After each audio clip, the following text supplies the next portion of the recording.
Məhkəmədə boşanma prosesi maksimum nə qədər müddət davam edir?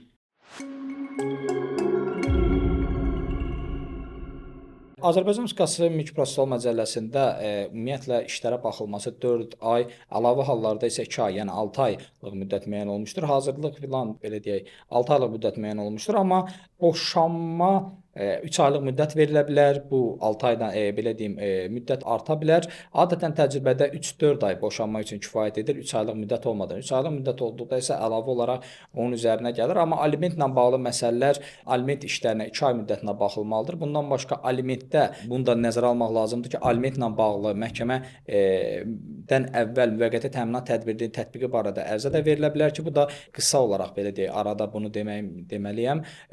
Müddətə o da ki, məhkəmədə müvəqqəti təminat tədbiri barədə ərizə verilə bilər ki, bu da məhkəmə bitənə qədər o alimentin təyin olunmasının əsasıdır. Amma hər bir halda müddətlə bağlı dediyim kimi 6 aya qədər maksimum birinci instansiya məhkəməsində məsələ öz həllini tapmalıdır.